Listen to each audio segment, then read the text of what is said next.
A server at the Climate Research Unit of the University of East Anglia was compromised. Staff emails and documents dating to the mid-1990s have been made public. It's amazing to read the emails. In one email, Professor Phil Jones and Michael Mann discuss how they can pressure an academic journal not to accept the work of climate skeptics with whom they disagree. Quote, "Perhaps we should encourage our colleagues in the climate research community to no longer submit to or cite papers in this journal," end quote. Michael Mann writes, "The global climate dataset is the most cited surface temperature record by the United Nations Intergovernmental Panel on Climate Change and is maintained by the Climate Research Unit. We see the dataset referenced by the United Nations." Back to those emails. Here is an excerpt from Keith Johnson's article titled, quote, "Hacked Emails Show Climate Science Ridden with Rancor," end quote, on November 21, 2009 in the Wall Street Journal. A partial review of the emails shows that in many cases, climate scientists revealed that their own research wasn't always conclusive.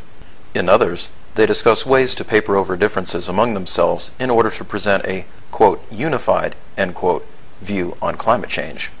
On at least one occasion, climate scientists were asked to, quote, "beef up," end quote, conclusions about climate change and extreme weather events because environmental officials in one country were planning a, quote, "big public splash," end quote.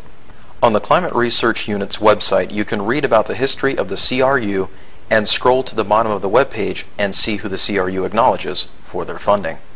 If you've ever read climate articles written by carbon cult journalists, you'll discover that scientific skeptics are lambasted if they've ever received contributions from any oil company at any point in their career. To be consistent, let's bring the same level of scrutiny to the carbon Kool-Aid drinkers. Here you see the staff at the Climate Research Unit thank one of their funders on the CRU website. Therefore, I call upon the Climate Research Unit to be defunded and disbanded. And please remember that the Intergovernmental Panel on Climate Change does not conduct any research, nor does it monitor climate-related data or parameters. May I recommend climatedepot.com if you wish to read about timely global warming stories that skeptical climate scientists and journalists create? They don't drink the Associated Press carbon Kool-Aid, and unlike the Climate Research Unit, they'll gladly share their data with you. Mark Morano runs the site, and he does an excellent job.